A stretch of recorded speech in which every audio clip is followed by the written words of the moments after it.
پاکستاني پوځ ته د خطر زنګ وایي. وروسته له دې د پوځ شرکتونه او تولیدات هم په نښه کوو. دکانداران دې د پوځي توکو له راوړلو ډډه وکړي. جزئیات هم دلته وګورئ او چینل هم سبسکرایب کړئ.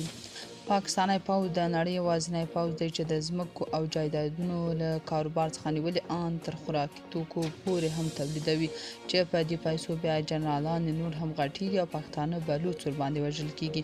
ښکاري چې دا ځل ټي ټي پي د پاکستان پوځ ملامتوي. تازه خبر دا دی چې تحریک طالبان پاکستان د یوې خبرپاڼې په خپرولو سره ویلي چې د پاکستان پر امنیتي ځواکونو د بریدونو ترڅنګ به پر پوځي شرکتونو بریدونه پیل کړي. ټي ټي پي وایي هڅه کوي چې د پاکستاني پوځ اقتصادي بنسټونه ونړوي.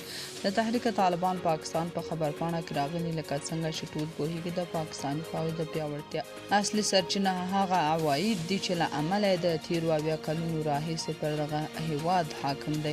په دغه خبرپاڼه کې د ځینو شرکتونو نومونه هم راغلي دي. د خبرپاڼې له مخې تر دې وروسته به دغه شرکتونه هم د دوی په هدفونو کې شامل وي.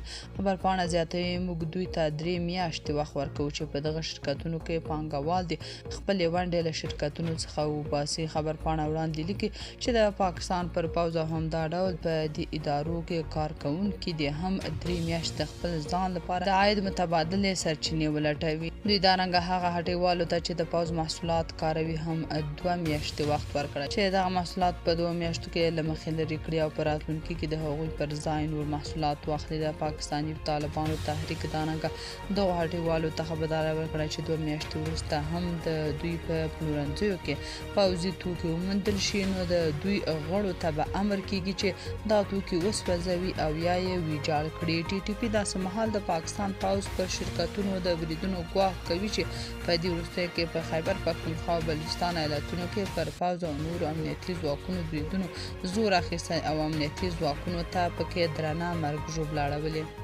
تاسو په دې اړه څه نظر لرئ؟ کمنټ کې شریک او چینل هم سبسکرایب کړئ.